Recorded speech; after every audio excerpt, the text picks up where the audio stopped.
Hello and welcome to the SRA podcast. I'm Faye, and with me today is Alex. Austin's on vacation right now, so he's not able to record the podcast. So, how you doing, Alex? Oh, things are exciting as always. I've returned once again to the audio space because suddenly my schedule has more free time.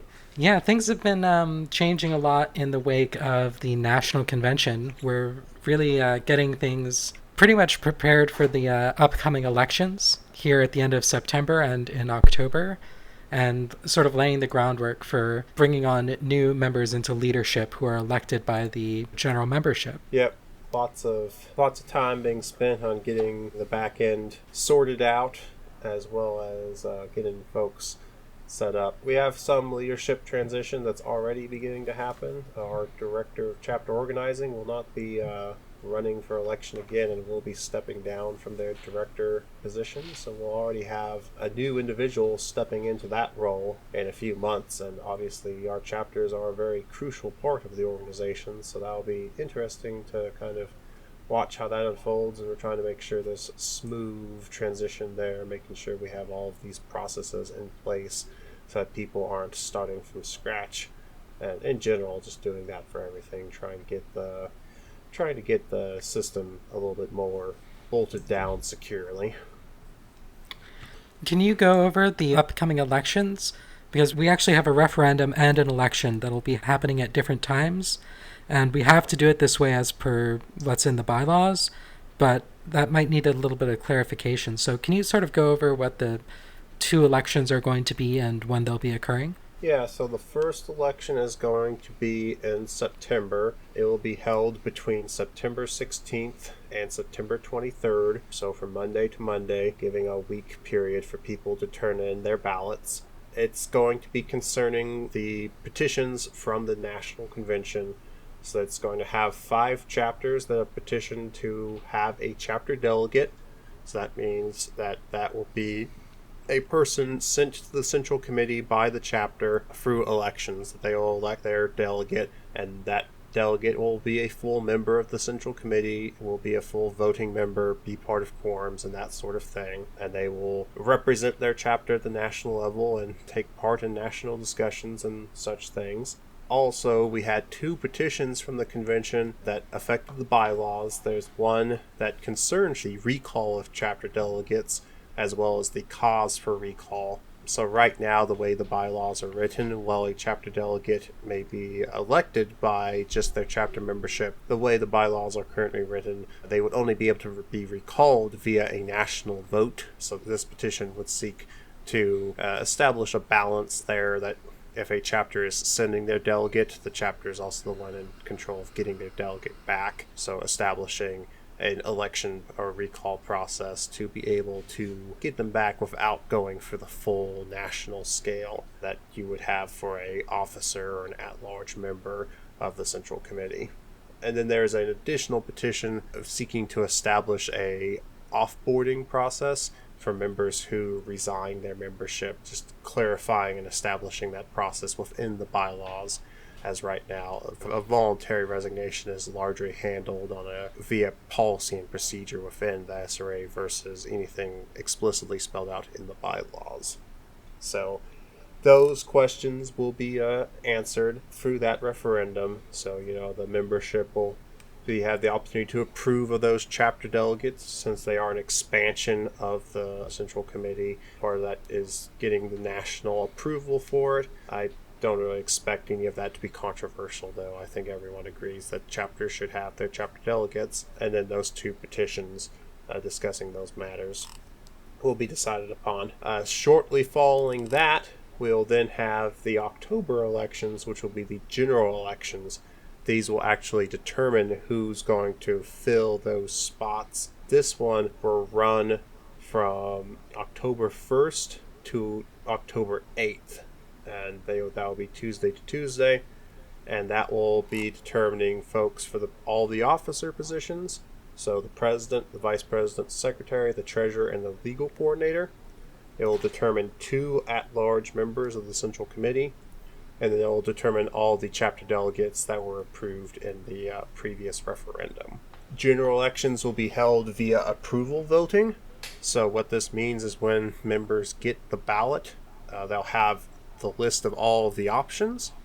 And with approval voting, you can select all the options, you can select none of the options, you can select one option, two option, however many options it doesn't matter how many you select, or you can select them all, you can select none of them. Approval voting is just, there's a list of names and who all do you approve of having this position. And then it's very simple to tally up afterwards. What ends up happening is everyone's approvals are tallied at the end. If a lot of folks support two people, that shows up in the approval tally, but then whoever has the most approvals ends up being the one who actually is selected for that position. So that way, you can support multiple people, but then the folks who do get into the position are the ones who manage to obtain the most approvals, versus a first past the post system where you have plurality rule, versus this way where you can select whoever you approve of, or if you approve of no one, you can also cast what would then be a blank ballot for that question at least. And then that also shows when the election is done, there's then that metric as well of saying, well, so many people didn't even vote at all in this particular question, and that thus shows a lack of approval that way. So just to clarify the elections that are taking place, in October, from October 1st to October 8th, there will be 7 national seats open for people to run for, right? So the president, the vice president, the secretary, the treasurer, legal coordinator, and 2 at-large delegates. However, the chapter delegates, if they are approved at the referendum, will be voted for by their chapters. So rather than being sent out to all 2,500 members of the SRA, the voting will for those members of the Central Committee would be voted on by the members of that chapter. And chapter membership will be determined by filling out a form saying that you fall within this chapter's region and you affiliate with them and you want to vote in that election. Yes, and everyone should have an email for that. If you have not received an email or it got lost somewhere along the way, that voter registration form is at socialistra.org/voting. You can fill out your information in there and then send it off, and that our secretary checks those that come in and gets the membership roster updated. And that's just, it's just saying what chapter you affiliate with, so that when these elections do happen for those 5 chapters that have petitioned for their delegate, that way we know who affiliates with that chapter, and then those chapter delegate ballots get sent to the right folks. And just to be clear, which 5 chapters are submitting chapter delegates? That is the Madison, Wisconsin chapter, the San Francisco Bay chapter, the South New England chapter, the St. Louis chapter, and the Front Range, Colorado chapter. Right, and any chapters that want to submit a delegate that couldn't do it this year can do so next year by sending a representative to the National Convention. Yes, that is the current process in the bylaws to do so. Awesome. So you don't really realize it until you get involved in an organization of this scale, how much process there really is to make sure that things are run fairly and equitably. Yeah, I'd say that's definitely accurate, that there's a lot of behind-the-scenes stuff that ends up becoming very tiresome, as it were, not in a negative way, but just it definitely is fatiguing in the sense that there are a lot of little things that come together to make sure that this all runs well, and all those little things can very easily pile up, as it were, and cause a lot of stress for everyone involved. But it's all worthwhile to make sure we have a good organization that is going to be able to go accomplish its mission. As much as we might talk about the tiring things within the SRA, I think that there's something else of an organization we both belong to that had some also boring, tiresome, and at times irritating discourse around its convention. Yes, well, I'm actually no longer a member of the Democratic Socialists of America. Technically, I guess I haven't been for a while. I paid dues a couple years ago, organized with them, never got a card, never got it much in the way of support from National, which is understandable. It's in a very small chapter with more radical views than the organization as a whole. But definitely still respect the DSA and what they do, even though I don't really affiliate with them anymore. But yeah, there was a lot of discourse surrounding their national convention that kind of starting to wear on me a bit. How so? Well, it seems some people are deeply offended by the possibility that they might have to make concessions to make other people feel comfortable, and are deeply offended at the idea that we should make any effort at all to make sure that members of marginalized or disadvantaged groups feel welcome in socialist politics. Kind of be shocked and surprised. Yeah, it's our friends at Stupid Poll again. I've sort of made some references to this crowd, but I've started to notice them getting a bit louder lately, and it's really tiresome because this is a very old current on the left, and it was sort of inevitable that it would come back, but it's really frustrating to see all these people running around like they're a genius for saying that we should ignore feminism, or we should ignore racial politics, or that we should ignore people with disabilities and just focus on the real working class, and doing class-based, class-focused political analysis, and focusing on the people in the factories and the distribution centers who, it's a very old trend in socialist politics, and it's really disappointing to see it flown around again like it's something new. Yeah, even the Wobblies were having an issue with this way back in the day.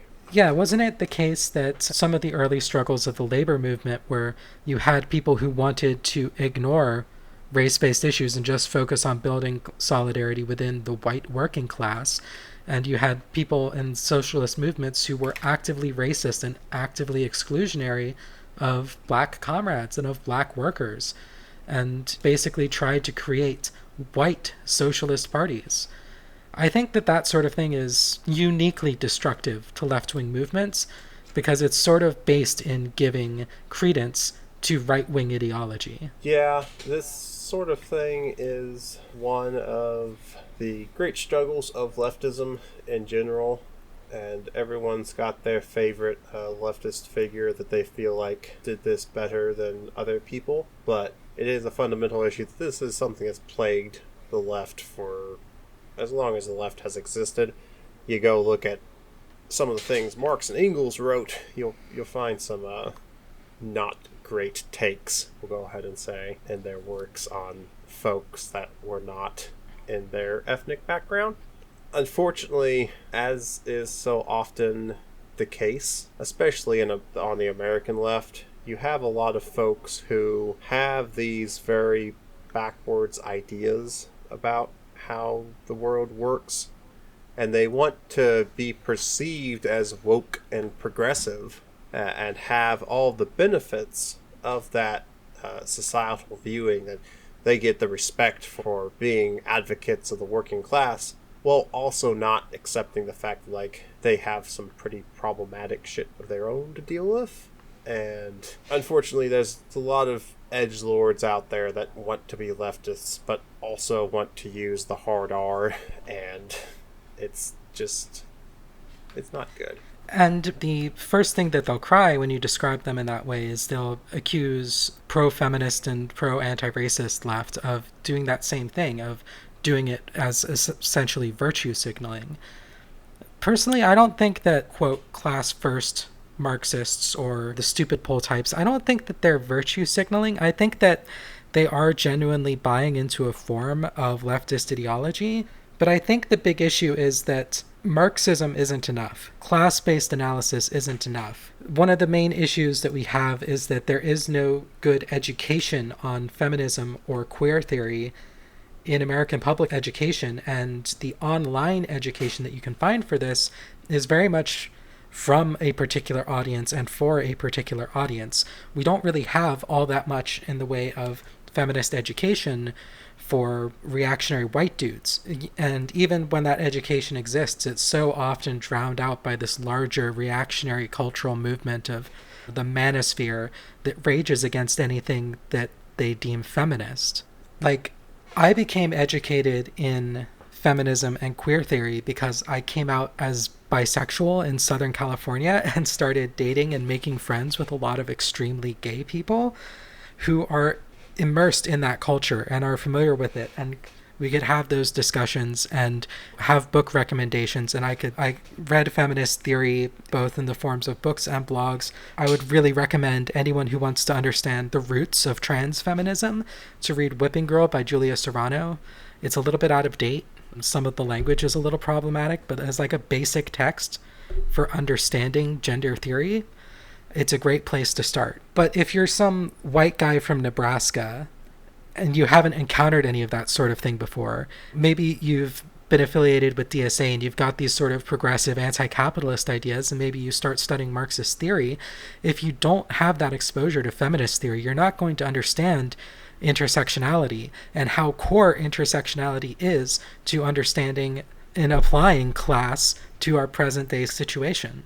It's difficult to sometimes approach these issues because there is this immediate attempt to completely destabilize one's entire argument, as it were. That especially, you get your r/stupid bull types who just won't even have a conversation. Won't even have a debate. They'll just immediately come out swinging with a bunch of low-effort helicopter memes or whatever. Or worse still, they'll sea lion you by acting like they want to debate, but if you engage, then they'll start throwing barbs and transphobic remarks and like ableist insults at you. That's what I see from them more often. Yeah. It's the sort of thing that it is not something that's easy to have a discussion with them about.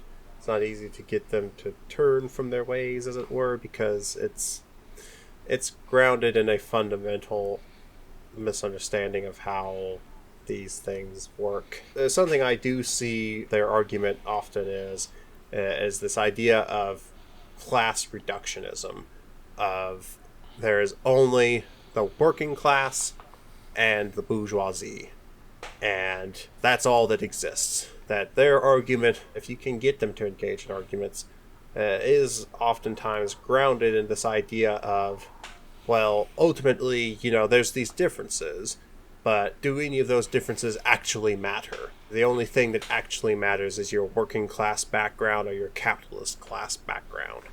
And that, a rich person is always going to be better off in society than a poor person. And the problem is that it does ignore the intersections of how these things play with each other. A quick and dirty example is police officers.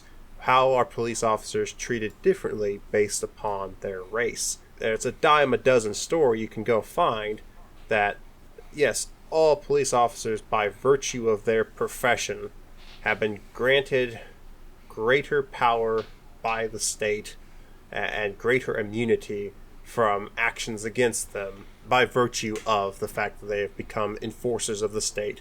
So the state has extended them certain privileges to, not only offset the fact that they are working for the state, but also to protect them in the line of them working for the state and for protecting the state's interests. But you can still go out and find plenty of articles where you have black police officers who are mistreated and face systemic racism from their white peers. You can find all sorts of articles where a black undercover police officer, or even just a black officer who is off duty, out of uniform or whatnot, getting assaulted by their white compatriots. That's a very quick and easy situation to see that even though they have this different level of privilege and protection from the state, they are, in their own sense, a subclass that extends off of the working class and kind of gets part of those privileges that the capitalist class has. Nonetheless, race still plays a very important role in how they are treated, both by society at large and by their own fellow class members. But don't you know, Alex, police officers are working class, and saying all cops are bastards alienates the working class from the true proletarian movement. Yeah. The real problem is all these trans people asking people to use their correct pronouns. That's what's really stopping socialism. Which is like, let's have a discussion about that. For the viewers at home, I know my voice, I don't have the trans voice, I'm sorry, but I am in fact trans, for those of you in the audience that aren't aware.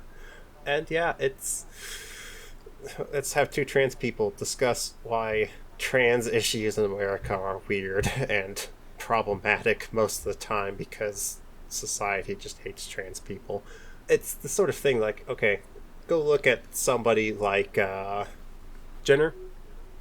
Yeah, Caitlyn Jenner was the one I was thinking about. She came out in 2015, and according to her Wikipedia article, has been called the most famous openly transgender woman in the world. I would quibble on that. But her example is a good example because, she's part of the Jenner family. So, you've got Kendall and Kylie Jenner are her daughters. And here's a case where you have intersectionality at work. Caitlyn Jenner, very bourgeoisie, has a net worth of over $100 million. So, not Bezos levels of just grotesque monetary wealth, a dragon's hoard, as it were, but very well off. Apparently, she is still a registered Republican. And that kind of goes to show some of these class intersectionalities. So despite being a trans woman, still openly supports GOP candidates who, actively hate trans people. But nonetheless, despite the fact that she has all of her millions of dollars and has this huge public persona, her standing in the capitalist class is affected by the fact that she is a trans woman. The capitalist class does make divisions within itself based upon these other aspects of people's identity and background and selves. That, yes, a billionaire or a millionaire, they all kind of schmooze together at the end of the day, but they do still very much make their distinctions. I think it was, I'm going off on a tangent here, but I think it was Eddie Murphy who gave a story about his house one day. At this point in his career, he's a very well-established actor and comedian. He's making millions of dollars in contracts and such. Very wealthy individual at this point. His next-door neighbor was a dentist. And so he made the point in that discussion of saying, look, here I am making millions and millions and millions of dollars, and my neighbor is a dentist who makes $300,000 a year, $500,000 a year, doing the teeth work for all of these celebrities. And he made the point that, he couldn't get a house where all of these, white celebrities lived because nobody would sell him a house. So even though here he is a celebrity in his own right, making all of this money, nonetheless, his race still ends up becoming a factor in his ability to interact with people in his own class. He's a well-off celebrity, but he can't go live with the other well-off celebrities. He's living next to a dentist.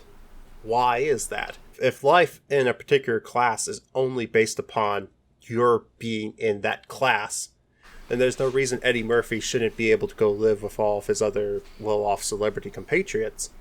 But in actuality, his race is still affecting it. Caitlyn Jenner is not immune to the transphobia of her own class. I don't have a good story like I do with Eddie Murphy just off the top of my head, but it's easy to see, how people still treat her very differently, even in her own compatriots with interviews and these sorts of things. Even within her family, people have distanced themselves from Caitlyn Jenner. She has a lot of money, but she's not getting a lot of collaborations with the sort of traditional wealthy conservative class that she is used to associating with. Yes. And that's usually what happens, is you get these situations where, especially for trans women in Hollywood. Hollywood's a good example of this because it is a culture so steeped in these public personas and public interactions. Most of the millionaire and billionaire class don't interact in public. You don't get to hear about who David Koch is associating with. We do get to hear about who he's associating with nowadays because he's associating with the dirt. I forget which one. But the answer to that is going to be, who gives a shit about Caitlyn Jenner and whether she has friends? She's still 100 millionaire. She's still materially very well off. So if someone considers themselves a materialist, they're going to say, well, forget about all this individual stuff, like the basic economic relationship is still dominant. She's still a rich bitch, to put it bluntly. And so I want to, and I apologize that I might be getting a little bit into the weeds with theory here, but I think this is important to understand. There's this concept in Marxist theory of base and superstructure, right? You have the base level of economic relations, who controls the means of production, who does the labor, how are goods and power distributed within society. And then on top of that, you have the superstructure of media, of government, of law, of social relationships and traditions and all these other sorts of non-economic systems that support the base. But the base and the superstructure interact with each other in a dialectical way. They influence each other. One isn't always dominant over the other. The superstructure, this sort of realm of like ideas and laws and culture, has effects on how material resources and economic power are distributed. And oftentimes, as a system comprising both a base and a superstructure, capitalism will use cultural and social and legal structures to enforce changes in the base and to change the power relationships of society. So simply look to America's founding sins, genocide and slavery. When the colonists came to the Americas and committed genocide against Native American people, that was driven by racism and the superstructural idea of, manifest destiny and of building a society in a new world. But that had real physical consequences on the base economic structure by depriving Native Americans of the land that they had owned and controlled, that their society was so integrated with, and that land then became the property of the white capitalist class. Then slaves are brought over to the Americas and forced to do free labor for literally centuries under horrific conditions, creating wealth for the capitalist class, creating these massive cities and other economic structures. And the racism and the scientific racism that was used to justify slavery and to justify the genocide of Native Americans was a superstructural idea that had real impact on how the material distribution of power and resources was determined. And likewise, women were forced to do unpaid domestic labor, were forced to fulfill important social and caregiving roles in society, while often being treated as property of men. This was a way of altering the base relationships of society, where essentially male society reaped the economic rewards of women's labor. This is capitalism. This is the relationship between the superstructure and the base, between culture and economics. And you cannot change the material basis of society without challenging the societal context in which our economic system functions. If you want to change who has control of the means of production, then you need to start dismantling the existing structures that uphold the current system. And that means dismantling patriarchy. It means being an anti-racist. It means being an anti-imperialist. It means being for the liberation of all oppressed peoples and for reparations as best as we're able to provide them for people who have been wronged, so as to dismantle and undermine the power structure that sustains our current capitalist dystopian hellscape. Absolutely. In an effort to salvage my previous attempt to discuss class intersectionalism with Caitlyn Jenner, there is something that ties into this that I think also is demonstrable from a working class perspective as well, because, we can get lost in the weeds debating how much rich people hate other rich people based upon, their other characteristics beyond how much money they have in their pocket. But there was something Caitlyn Jenner said that very much applies to working class individuals as well, that really shows where this intersectionality is needed. That, if you're going to go out and talk to the working class and try to radicalize the working class and get a leftist movement going, you have to be able to understand the particular struggles. And something Jenner got a lot of heat on from a lot of feminists. And I'm not saying that Jenner had some great big philosophical point with this. I don't know if she made it in jest or if she had a bigger point there, but it ended up at least possibly inadvertently making a bigger point, is that when somebody asked Caitlyn Jenner what the hardest part of being a woman was, she responded, figuring out what to wear. And there was a lot of feminists who came out and were like, this is very objectifying and this is not okay. And there was a lot of discourse that came out of that. But I think that ties into this intersectional perspective, because if you look at that from the perspective of transgender identity politics, and also looking at it from the working class perspective, someone like Caitlyn Jenner has millions of dollars at her disposal. She can go get all the surgery she wants. She can get all the hormone treatment she wants. She can get all the clothes she wants. She can provide that presentation. And I think intersectional politics, and what oftentimes these stupid poll people forget, is just how much of society is an act, a projection, the spectacle, if you will. Well, in that little thing of figuring out what to wear, that right there hits at a core problem that you can see with the intersectional idea of a working class trans individual. Figuring out what to wear ends up not being, what then Hollywood feminists decried as objectifying, but just as a day-to-day thing of survival. That if you want to go sell your labor and make money so you can pay for the roof over your head and maybe some food while you're at it, how you present yourself out to the world is very important. You have a different set of criteria that you must fulfill as a trans member of the working class versus a cis member of the working class. That not wearing the right outfit could result in you not having a job anymore. There's presentation to everything. And for trans individuals, it's something that they have to be very careful about their presentation with.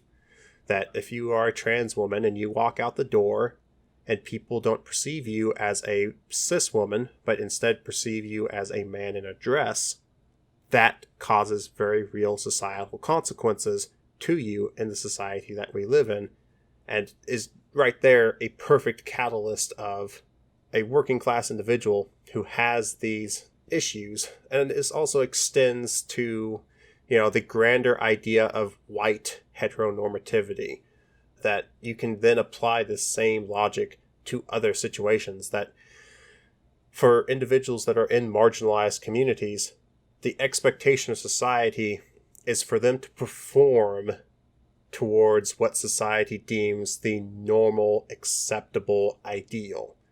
If you completely reject intersectional politics, if you completely toss that out the door, it's ignoring the realities that every worker is expected to perform to a particular ideal. Some workers are already at that ideal because of benefit of the way they were born, versus other workers who must then deviate from what their actual identities and ethnicities may be in order to perform to this ideal of society that is very much a white, cis, heteronormative ideal. And that's really what Stupid Poll is it's people who have the understanding that capitalism is bad, which by this point should be obvious to just about anyone who isn't a petty bourgeois liberal. But then they don't have any of the understanding of feminism or racism or the intersection between those things and class, or the intersection between the base and the superstructure. Like when we talk about intersectionality, we're really talking about dialectics. Like fundamentally, they're the same concept arrived at through different philosophical lenses. The Stupid Poll is really just people enforcing cis heteronormative societal standards and then using that to beat down on members of the socialist movement and members of the working class who don't live up to those standards. Like, you look at this movement as a whole, the Stupid Poll, dirtbag left movement, they're not going out there and organizing the working class. Like, they're not actually going out there and successfully bringing new people into the left for the most part. What they're doing is they're driving out people who are members of marginalized groups by being fucking shitty to them all the time. And so they're upholding the superstructure that supports capitalism and driving people out of the socialist movement that are attempting to change the superstructure in a way that allows for the base material conditions of society to change as well. And even when this sort of tendency does try to reach out to conservative working class people and build a working class movement, they're not successful. I'm not going to drop names here, but there are Trotskyist parties who have been taking this approach for decades, who have been ditching, the liberal idpol type of things, even if they don't use that language, abandoning feminism, abandoning progressive principles, and just focusing on class, and just focusing on organizing people in unions against their bosses and against capitalism. These movements have not been successful. They haven't worked. They haven't built mass movements able to affect societal change. It basically comes down to like a conservative social democrat movement. And if you're going to build that, those types of things exist in Europe, and they have not been successful in changing the base. They haven't been successful in changing capitalism. They haven't been successful in actually changing who owns the means of production. All they really managed to do is get some mild concessions for the working class, while alienating significant portions of especially oppressed, especially radical members of the working class who might be down to actually create large-scale societal change and might be willing to step up and be activists and do direct action and participate in radical politics in a way that actually matters, versus these class-first parties with conservative social politics that never really go anywhere beyond, basic social reforms like you might find in the Democratic Party, but with a complete blindness to race and sex and gender and imperialist sorts of relationships. Absolutely. And honestly, it manifests itself in just the silliest of ways, and the problem is that it's silly at first and then it becomes increasingly more hostile, because we can approach this from the philosophical standpoint of looking at, okay, where are these people coming from? What misunderstandings have they had of these different works? What arguments have they not taken into consideration? But then it devolves out of control. I won't say names, but there's a Reddit post on our good old r/socialist RA subreddit that folks visit. A quote that stands out to me is, "I could give a shit about what pronouns they want to use." Editor's note, it would be, "I could not give a shit." They forgot the negative in there. It doesn't affect me. The policing everyone else is the ridiculous part. If you have specific pronouns you want people to use, then you should let people know, but requiring everyone to say their pronouns is silly. This is in reference to the DSA convention. For the uninitiated, in recent years, most chapters have adopted the system of, when you start a meeting, you have introductions, you say your pronouns and who you are and whatever. It takes all of 5 seconds. It helps people establish themselves, because as it turns out, you can't always know somebody's pronouns right off the bat. And by putting the onus on somebody who looks one way, but has pronouns that go the other way, it puts stress on that individual, because now they're the ones standing out. I don't want to have to go to a DSA meeting and be the one person there who says, "Oh, actually, can you refer to me this way?" By having everyone state their pronouns up front, it eases that. If everyone's doing it, it's less of a big deal. But, if you're in the world of stupid pull, then you're most likely, I'm just going to say demographically, like the most people who visit Stupid Poll fall into this demographic of younger white dude, usually cis dudes. I'm pretty sure that's like all of them. If there's trans dudes out there, I guess, okay. There's a couple of trans women that I'm aware of, and a couple of cis women, but it's a minority. Yeah. So, if you have to draw them out of a hat, probably going to be some cis dude. They feel silly about it. They feel like it's silly to them because they're a dude. Everyone's always referred to them as a dude throughout their entire life. So, why would they need to announce the fact that they're a dude? Even though, like we just said, they're a dude, they have always expressed themselves that way in their life. They've always had society being accepting of them. And now they're having the opportunity to say, "I'm a dude." It's not a whole lot of physical energy to be able to do that, but they feel bad about it because they think, well, but society has always assumed this of me. Why do I need to go do this? Why do I need to say he, him, at the meeting. Even though it takes 2 seconds of speech to do it, the very act of doing it in its own way puts them on a similar level to the person next to them, who society might have always assumed one way, but then they actually are another way, and they need to express themselves that way.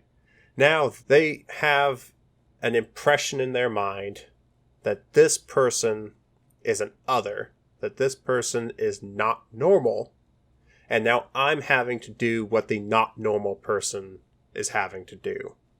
And that's what annoys them. That's why this individual is saying, oh, well, that onus is on you to do it. Well, what actual harm is being done if they have to also announce their pronouns? None, except the fact that now somebody who is traditionally on a lower part of society's ladder of privilege, now the game has ever so slightly been adjusted, and they just can't deal with it. And in that own way, they're admitting to the fact that there is intersectionality going on, that it's not just working class, because if they really believed that all workers were at the same level, and that ultimately all these differences came out as a wash, they wouldn't have an issue with all workers announcing their pronouns. But in that hesitance to announce their pronouns as a cis dude, they are showing the fact that they realize that there is a difference, and they don't want to accommodate that difference. They don't want that even just a little bit of evening the playing field. And obviously the same goes for supporting people with disabilities, whether that be people with autism or sensory overload issues who can't handle loud applause or giant crowds of people.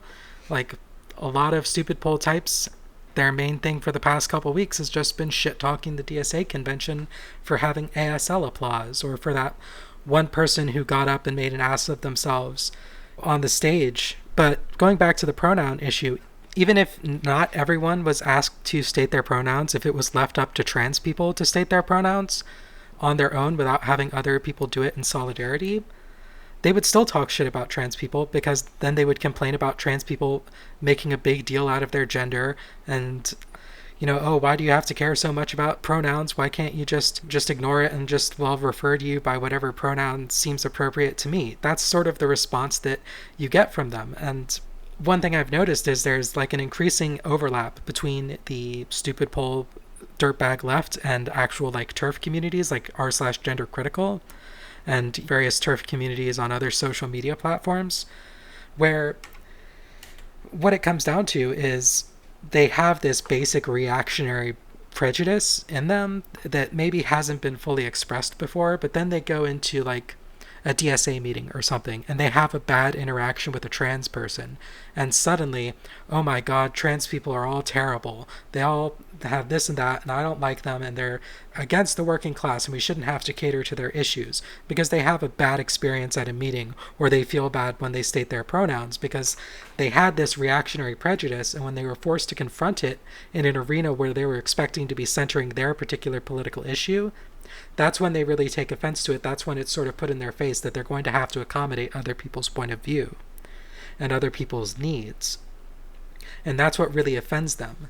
And the reason that you see this sort of like cross-pollination with TERF politics and transphobic sort of ideas, beyond just the ideological connections that you can draw between those movements, it really comes down to TERFs and stupid poll types both have that same basic psychological reason for behaving the way they do, and that they have this prejudice, they're forced to confront that prejudice, and rather than deconstruct their prejudice, they just buy into it wholesale. And when it comes down to it, it's really no different than a white person who is maybe slightly racist, but they're not a racist, but then they go out and they get mugged, or someone breaks into their car or something, and suddenly they become super racist against black people because they had an existing prejudice, and then something happened that confirmed that prejudice that allowed it to turn into a point of ideology for them.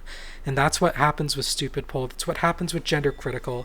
It's what happens with a lot of reactionary prejudices. And so if these people aren't willing to look inward and reflect on their own prejudice, if they aren't willing to confront their own flaws as human beings and deal with this sort of hateful and spiteful parts of themselves and learn to be in solidarity and stand up for marginalized people better, if they're not willing to do that, then they're just going to continue to be reactionaries. And you can be a reactionary while quoting Marx. You can be a reactionary while quoting Slavoj Zizek, which most of them do. Slavoj Zizek is a reactionary. That's really what it comes down to, is just basic bigotry and people being unwilling to confront it within themselves. I will say, just kind of on a final note, another individual that popped up on the subreddit, to quote them, they said, also referring to the DSA convention, all this is doing is creating a new divide on the left. On one hand, you've got the extremists that use like 10 terms to describe themselves, and on the other, you've got regular people that respect that but are getting a bit tired of having to learn a new term repeatedly. So this is something I also see Stupid Bull use. It's the mechanic in Oklahoma. That you have the poor, downtrodden mechanic in Oklahoma that all he wants to do, shockingly enough, it's always a he, all he wants to do is put bread on the table for his family. That he cares about the workers' issues. But he doesn't care about all this newfangled millennial outrage culture stuff about gender and sexuality, and he just doesn't have time for it. He just wants food on the table for his family. So why should he have to deal with all of this? And all you're doing by presenting these issues is making it more difficult for him to get involved in the community.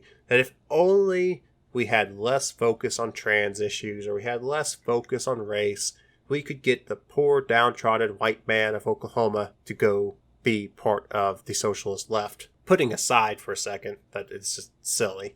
The problem there is most working class people are not inherently assholes. And this is the sort of thing that Stupid Bull is filled with assholes, and so they apparently assume everyone else is as well. Most working class people don't immediately react to this character that Stupid Bull has created. This character of the quote-unquote Tumberlina, this sort of, individual that you would find on Tumblr or something, where they have a list of identifiers, like this person said, 10 terms to describe themselves. I find, honestly, like, I've encountered that more with, like, leftism. I'll go to somebody's Twitter bio, and it'll be a paragraph of all the various leftist ideologies that they've merged together. I don't think that's annoying. I just think it's funny. But I haven't met somebody who has that laundry list of identifiers for their own personal identity, I've generally found. But, they might be referring to somebody such as my wife, who identifies as a pan-demisexual, non-binary woman. And somebody would look at that and be like, what have I seen? What am I, what? But in actuality, when my wife has discussed this with other people, usually people don't act like people do on Stupid Bull, of being like, oh my god, you're looking for attention. Usually people are like, well, what does that mean? And then you explain what that means, and then things go on. The universe goes on. Most of the time, people are not assholes about this. People have certain prejudices they've gained through their time in society, but most of the time, people don't want to be assholes to their fellow people. People can attempt to prove me wrong on that, but that's my personal life philosophy, is that usually people don't want to be annoying to other people. People want to get along. And this idea that you're alienating this poor Oklahoman mechanic because now he has to, understand what pronouns are? This isn't a concept that's alien to the human race. We've been figuring this out for a few thousand years now, if not, just prehistory. There's evidence to suggest that, people had an understanding of gender and of different gender identities and expressions all the way back to our cave drilling ancestors. So it's the sort of thing that I look at that and I go, well, in actuality, that Oklahoman mechanic that you're talking about might have a transgender daughter or a gay son or whatnot. Are you going to then tell him that the issues he cares about because, they're his flesh and blood and he wants to see the best for his children? Are you going to tell him that his issues don't really count because his other mechanic buddy might not understand it? Because this is how real life works, is that especially in the LGBT community, somebody comes out, usually, son, daughter, whoever, child, and their parents have to deal with it, and then their parents go to the workplace, because we spend most of our lives in the workplace, and they discuss it with their coworkers. That's literally how the working class functions, is that you have your family unit, and then you have your working unit, and the two have a little bit of osmosis going on. That's why we are where we are in these sorts of issues, is having to confront it yourself and then discussing it with your coworkers. Are you going to tell that Oklahoman mechanic that if he has a transgender daughter, that he can't talk to his mechanic buddies about it because that might alienate them from the left, because that might make them not care about working class issues? Or if they do talk about it, then he has to be an asshole about it. He might really love his transgender child and accept them for who they are, but you're telling me that this person should become a transphobe so as not to alienate their coworkers by supporting their transgender child? That's sort of what stupid Pole's logic leads to. And I rest my case on that.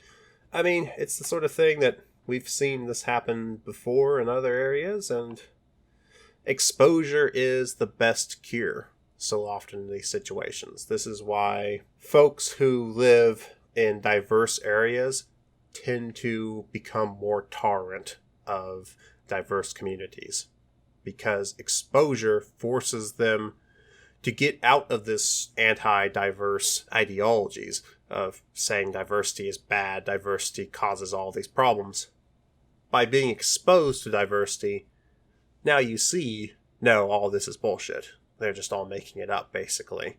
And that's why Stupid Pole doesn't want to consider those alternatives and those issues where the fact of the matter is, the working class, as it is exposed to these things, because on the whole, people aren't assholes, people want to get along, they just don't because that's the way society has taught them. Because, yes, that is to the benefit of the bourgeoisie and the capitalist class. It's to the benefit that the workers stay divided on these things. But you can't then take that logic that, the bourgeoisie is using all these identity politics against us. They're dividing and conquering. Yes, they're dividing and conquering based on identity politics. The answer isn't then to say identity politics are shit and we're just all one class. The idea there is to be like, no, we are a diverse class, but we don't need to fight each other over these diversities. We have to figure out solutions to help the members of our diverse class in order to then get rid of the bourgeoisie. That Stupid Pole, it's seeing the issue and then taking the completely wrong solution to it. But we can talk about this all day, but whatever we say on this podcast, there's going to be a response post on Reddit or Twitter or something, and someone's going to pull out their bespoke Mark Fisher quote from the one Mark Fisher book that any of them have ever read. And then they're going to argue that we're misrepresenting their position and that we don't understand them, because at the end of the day, they don't really have any sort of firm, concrete ideology. It's pretty much just, like I said, conservative social democracy with radical leftist aesthetics tied in with reactionary prejudices. And again, it's the same type of politics that has tried to exist on the left for decades, and when it goes too far to the right, you end up with the Italian syndicalists or the Strasserites or whoever. And if you stray a little further to the left, you get the conservative social democrats. And at the end of the day, no strain of this type of ideology has ever posed any sort of threat to the capitalist base. They've never posed any sort of threat to the existing capitalist economic order, because they hobble themselves by immediately buying into conservative ideology and buying into these reactionary prejudices that keep the working class divided. But, they're going to complain that they're misrepresented regardless. So, what can you do? Oh, absolutely. The only thing I can do is to say, I am in fact running for election again for SRA president. So my campaign platform does include such highlights as never cross a picket line, stupid pull into the ocean, and if you're into butchering identity politics and attempting to spread these Italian syndicalist ideas that are basically adjacent to fascism at that point, I'm not going to cry about losing your vote, and honestly, I'd prefer you not to be in the organization. So, Yeah, I'll sign on to that platform. All right, well, we're going to sign off here, and coming up next, we have an interview with the SRA Secretary J.L. Hamilton to discuss the AK-47, its history, mechanics, and modern relevance. I do love me some AKs. AK for life. Not really, buy an AR-15.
All right, folks, welcome back. Today we have a special interview with the Secretary of the SRA, Jason Hamilton. Hey, what's up? Today we're going to be talking about the AK-47, its history, its utility, and what its role is in terms of arming people today. Welcome aboard, Jason. Tell us a bit about yourself. I'm the Secretary of the SRA. I'm an AK guy. That's why I'm here. About to get a little rundown on the ins and outs of the AK-47 platform, and just happy to be here. Awesome. Well, I guess to start off, can you talk about the AK-47 and how it's perceived by people who are new to firearms? Sure. So I think it depends on where you're from, but there's only this kind of like bad boy element to it. So, you've got hip-hop culture that kind of glorifies the AK-47 as kind of being the weapon of choice for the street gangster. In politics, we always see it brought up in terms of like Al-Qaeda or ISIL. It was the choice of weapon for bin Laden. A lot of that started during the Cold War. You had films like Rambo that kind of paint the M16 as being the good guy's gun and the AK-47 as being the gun of the Soviets. So there's always kind of the seedy element to the way that it's portrayed in media. And I know that the Russian government now is trying to do a lot of PR to try to spin that and say, well, actually, maybe it can be used as the weapon of the good guys. So, really, what is the AK-47? Where did it come from? Like, what's the history of this weapon, and why did it come about, and how does it relate to, like, other guns of its era? The first modern assault rifle came during World War II with the Nazi development of the Sturmgewehr 44. Sturm meaning storm, Gewehr meaning rifle, 44 being the year that it was manufactured or went into production. And the STG 44, as it was known, or is known now, provided the Nazis with the firepower of like a submachine gun, but with better range and accuracy. Someone at the time might have been more familiar with the bolt action that get about the same kind of accuracy. And the Nazis were winning lots of battles with it. So after the Soviet forces encountered it on the Eastern Front, they knew that they needed a similar weapon that could not only compete, but also win them the war. So at the time, there was the SKS, which was developed in 1943, and it was set to use a cartridge, the 7.62 by 39 millimeter round. And they knew that they were going to be using this cartridge, so they created a competition centered around this cartridge. And the idea was, we need a rifle that can compete with the SCG-44. Let's get to cracking. Let's get one out. So there was a Soviet gunsmith by the name of Alexei Sedaev, and he made a rifle called the AS-44, AS just being his initials. It was put through its paces, but at like over 12 pounds unloaded, it was way too heavy for widespread use, so they discontinued its research. For a little bit, they brought it back, but Alexei Sedaev died in 1946, so his project died with him. But they did need that assault rifle.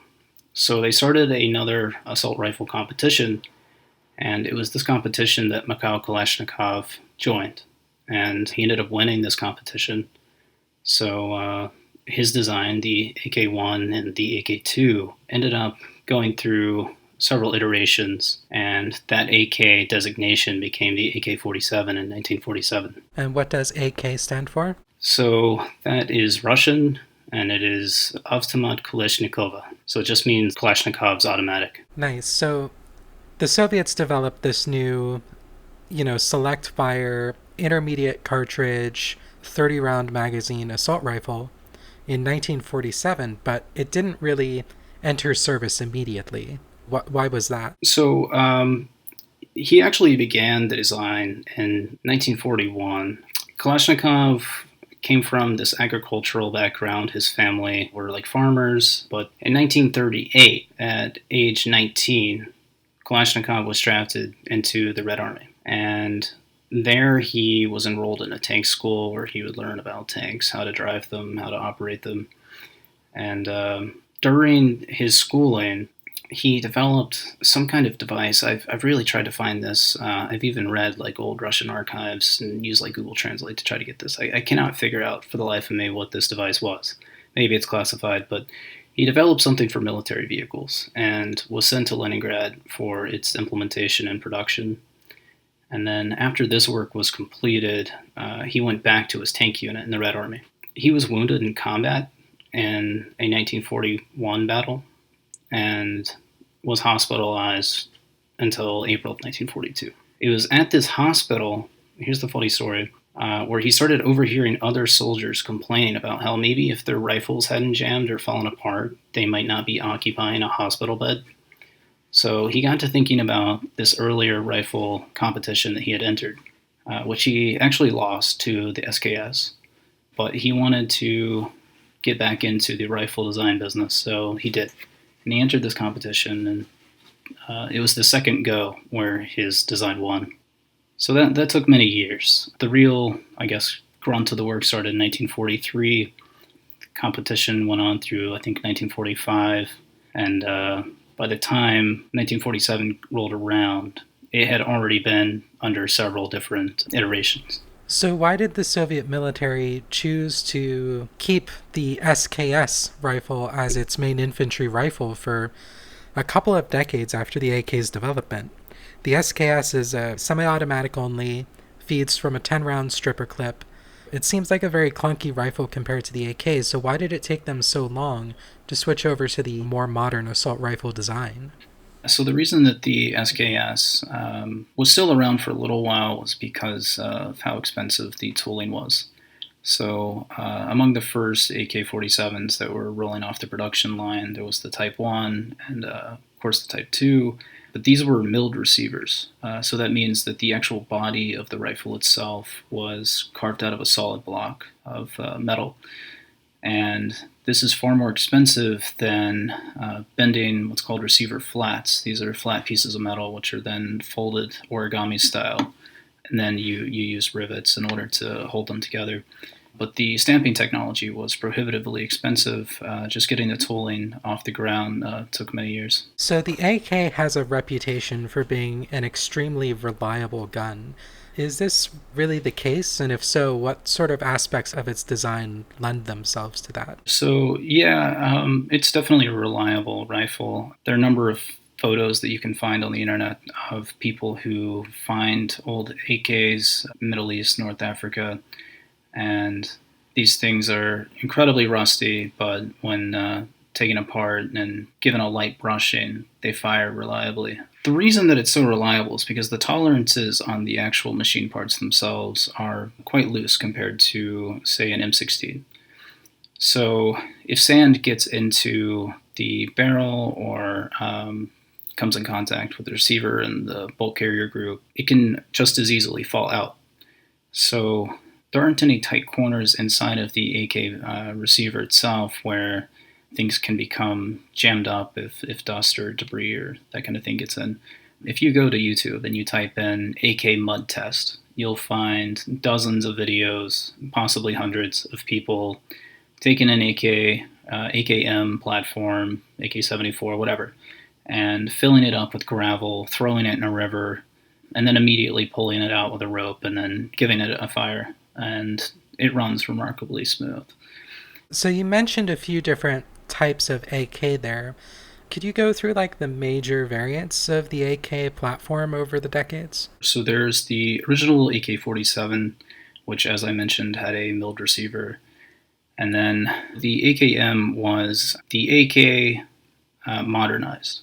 And this was a stamped receiver, as I mentioned earlier, more easy to manufacture, lighter weight. And after the AKM came, of course, the AK-74 in 1974.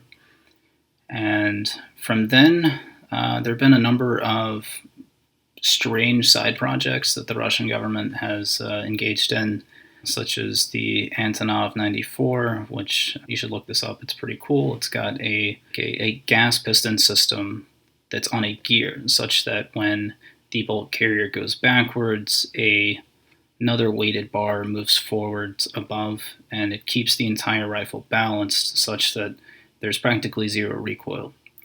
This design was also used in the AK-107, AK-108, and AK-109 rifles. Nowadays, I think they've scrapped that idea because these gears have to be serviced pretty often. And now they use, I think, the AK-100 series for the most part. These are side-folding, where the buttstock moves over to the left side. And they're short-barreled rifles. The barrel is under 16 inches. Oh, I should also mention the AK-74 fires a different round.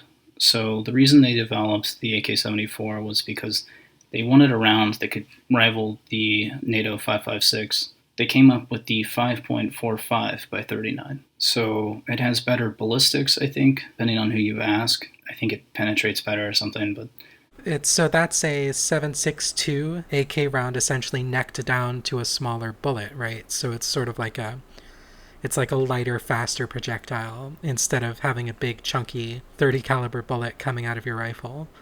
That's correct. Gotcha. So obviously the Soviets felt they had to make some improvements to make the AK better rival the M16. So what really is the comparison between the AK platform and the M16? And I guess that sort of also changes depending on the era that you're talking about. So the rounds themselves have different muzzle velocities.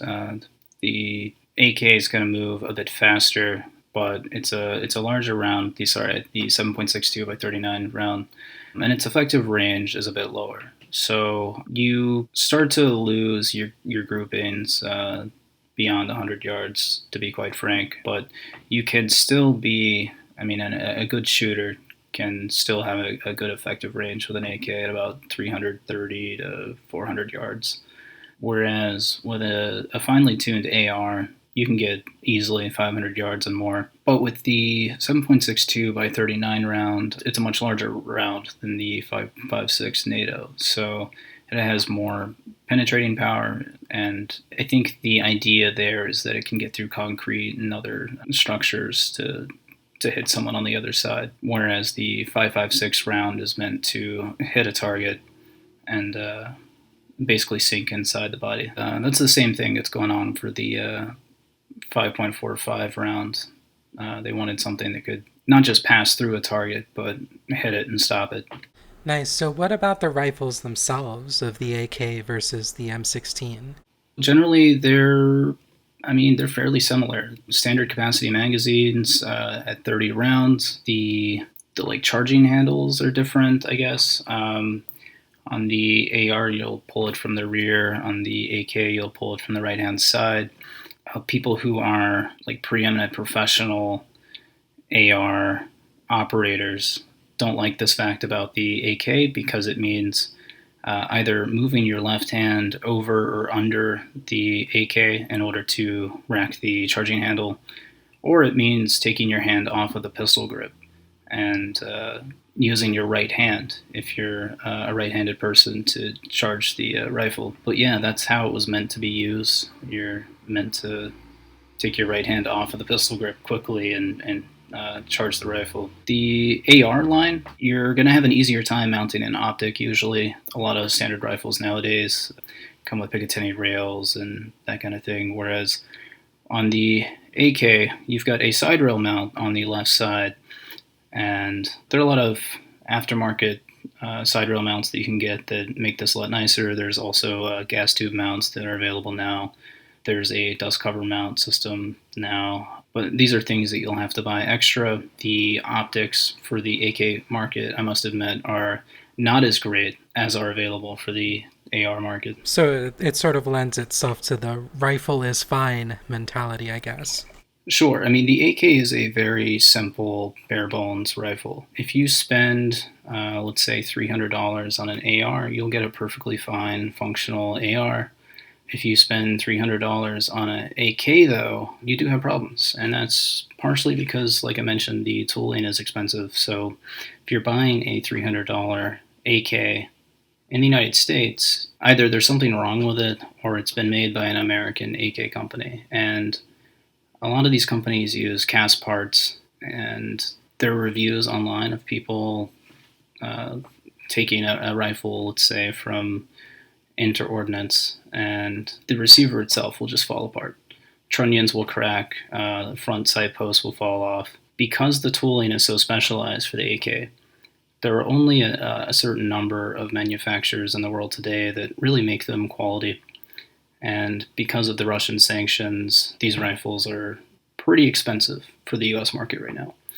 So let's say you want a nice Bulgarian rifle because they're not Russian and you can get them in the United States because they're not prohibited because of the Russian sanctions. You're going to look at a rifle that's $1,200 or more, whereas a couple of years ago that was not the case. AKs were kind of viewed as the cheaper rifle to get. They were considered shitty compared to the AR rifle. But nowadays, there's kind of a growing interest in the AK as a platform. Even the United States military is looking into buying a bunch for training overseas when they are, doing operations in Iraq and that kind of thing. It's one of those platforms that's so ubiquitous that knowing how to use it and knowing how to use it well will serve an operator because there's always going to be the AK platform. It's not going anywhere, so you might as well learn it. Exactly. And I wanted to sort of go back to what you were saying about the perception of the AK as a cheap rifle. I think a lot of that had to do with the dissolution of the USSR and all these Eastern European countries sort of offloading their AK rifles into the American import market at really low cost just because they didn't need them anymore. So people kind of got used to buying AKs for $400 or something. But actually manufacturing an AK-47 properly in like the big plants that they have at like, that they have in Eastern Europe that were set up by the Soviets to manufacture these.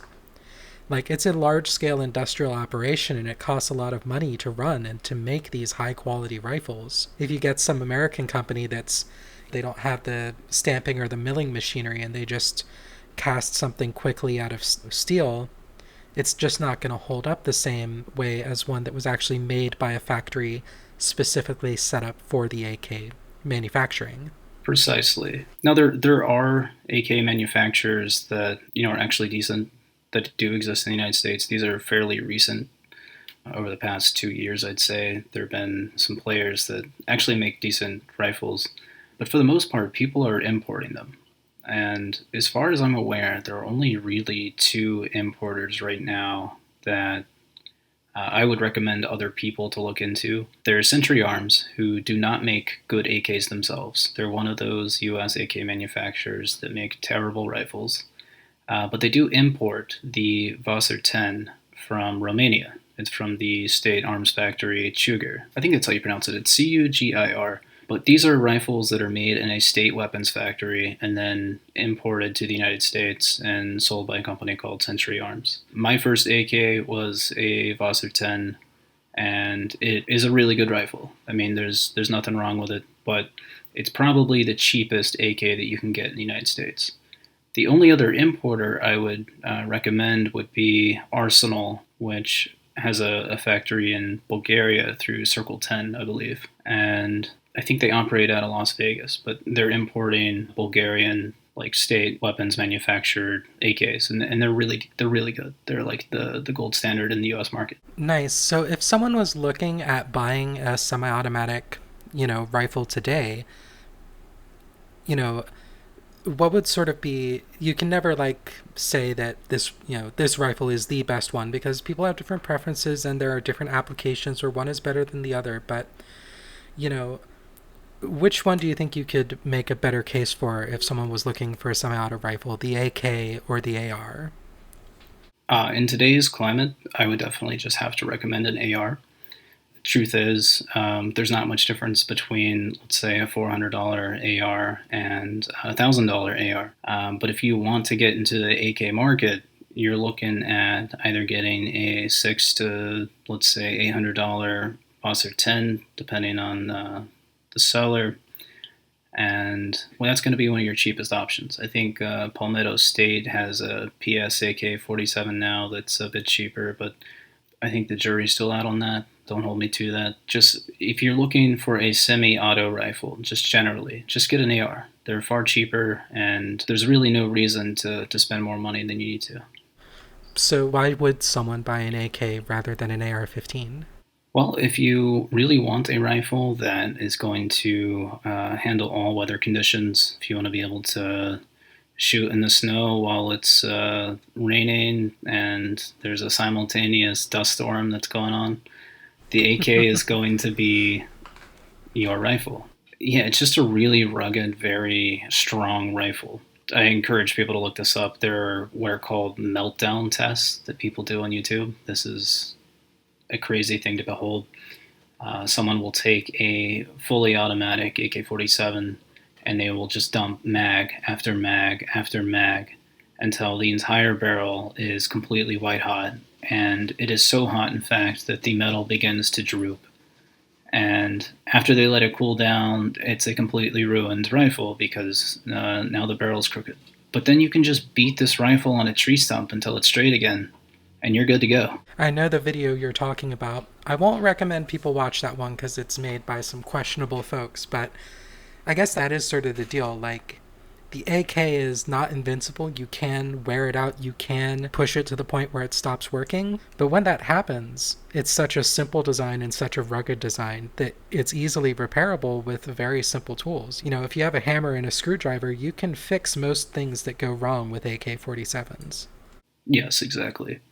And any AK that you get is going to come with a field cleaning kit and as well as some tools that help you disassemble it.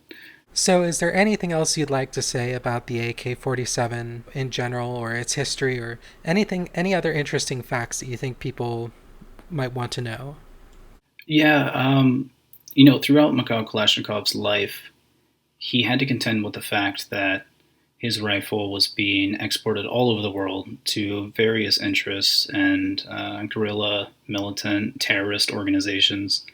And he was asked all the time, don't you feel guilty for having created this machine that is it's one of the largest causes of death worldwide now? You see Bin Laden shooting your weapon. How do you feel about that?